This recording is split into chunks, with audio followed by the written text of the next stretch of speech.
Hello, my friends. My name is Darren Gerdes, and I'm just a professor trying to help you understand context in the war in Ukraine. This is a daily brief. If you're looking for Ukraine war news, I do this every day. Please subscribe.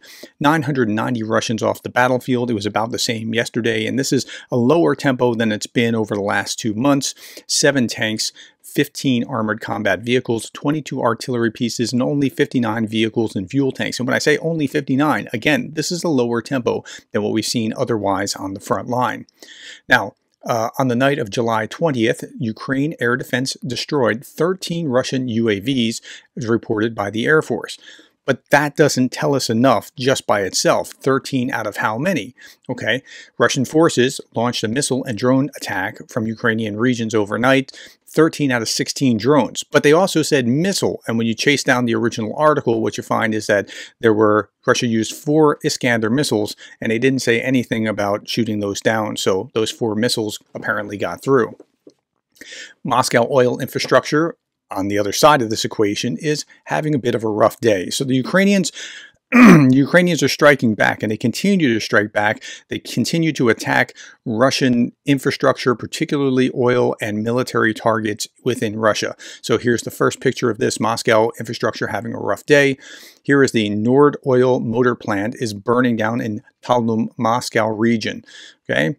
And then we also see a swarm of Ukrainian drones struck the Millerovo Military airfield in Rostov region. Now, when I was reading that, I didn't see any definitive answers about what was hit, but apparently there were multiple explosions in multiple places on an airfield, so we'll probably will hear something about multiple planes being targeted or something along those lines shortly, but I don't have an answer for you at this point as I'm recording this. Partisans burned down a factory in Volgograd, which was reported to have been producing black body bags for the corpses of Russian soldiers.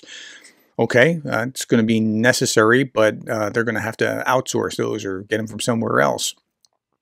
Now, that was all what the Ukrainians were doing to Russians. Here is now what Russia was doing to Ukraine, and I paused this and put this here in the sequence for a reason.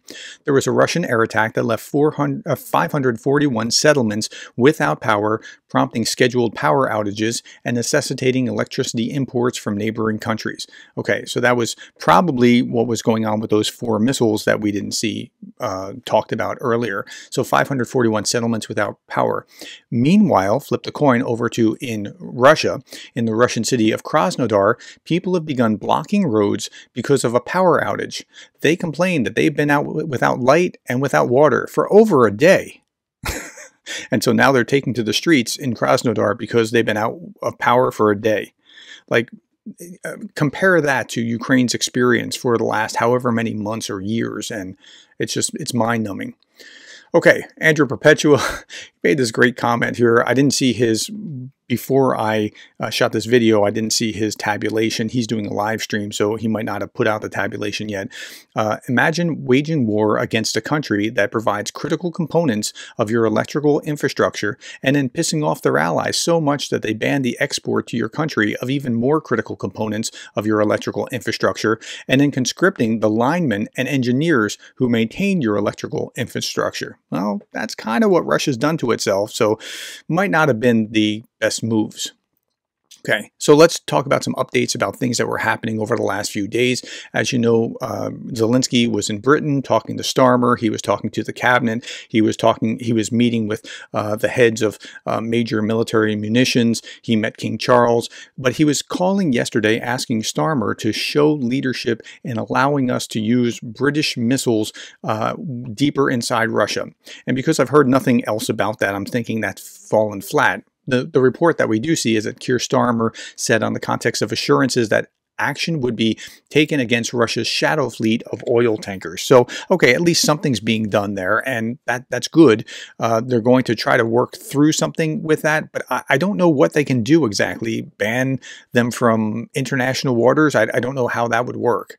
I'm going to talk about Trump and the convention and Biden and that sort of thing, but I'm not going to get into it in great detail here because I just talked about it in the live stream that I just finished just before I shot this video.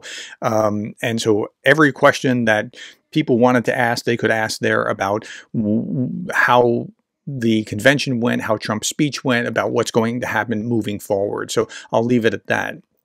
Boris Johnson talked about, he met with Trump last week and said, Trump has the power to end the Russian-Ukrainian war on Kyiv's terms. Now, I know that sounds shocking, but yeah, he does have that power potentially to do that. But isn't he just a Russian puppet?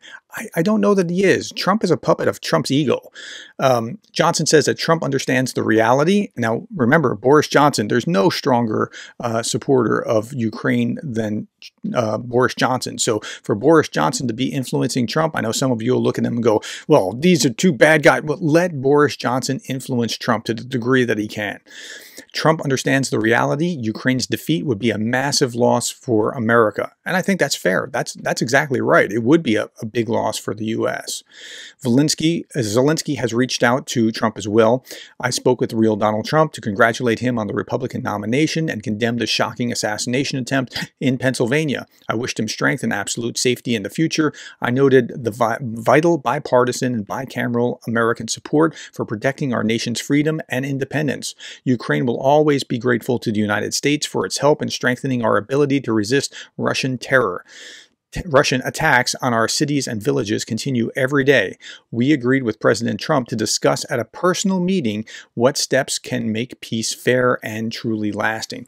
I'm hoping that Trump takes up his invitation to come visit Zelensky in Ukraine. I don't know that he will, but if he does, it'll be hard to deny what he sees with his own eyes. Joe Biden, meanwhile, tweets out, well, okay, it's probably not Joe, it's probably a staffer somewhere doing this.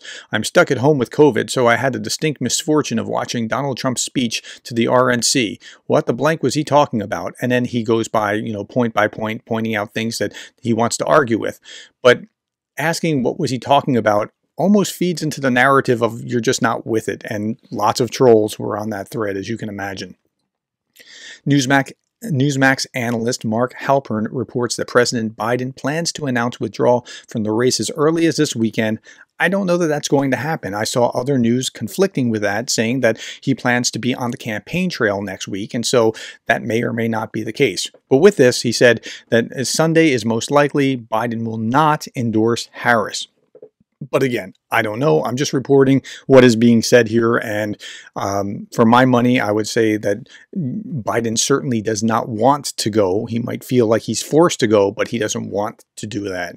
Another senator, this is the senator from Ohio, Sherrod Brown, came out asking Biden to drop out. And so the chorus calling for his resignation is growing. So political pressure will continue on Biden.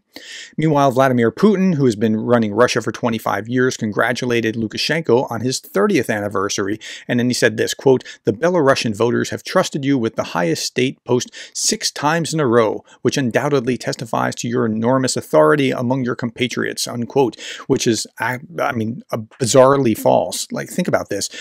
After the last election, which everyone knew was rigged, Putin had to send in troops to help Lukashenko keep from having a revolt in his own country. So, but 30 years he lasted as a dictator. So he's a more successful dictator than Putin so far.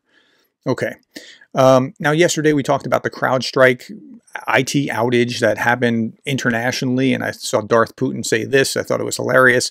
Russia has avoided global Microsoft outage by remaining in the 1950s. Well, not exactly, but it's pretty funny. And then finally, I'll leave you with this. A quick reminder that Russia has been the mightiest fleet in the world. The Kirov-class battlecruiser is just one example. Specifically designed for long-range warfare, these cruisers have been known to travel as far as the bottom of the Black Sea. Okay, my friends, that's all that I have. Thank you for your time. Thank you for the likes, the shares, the subscribes, and thank you for being the kind of person that cares about Ukraine.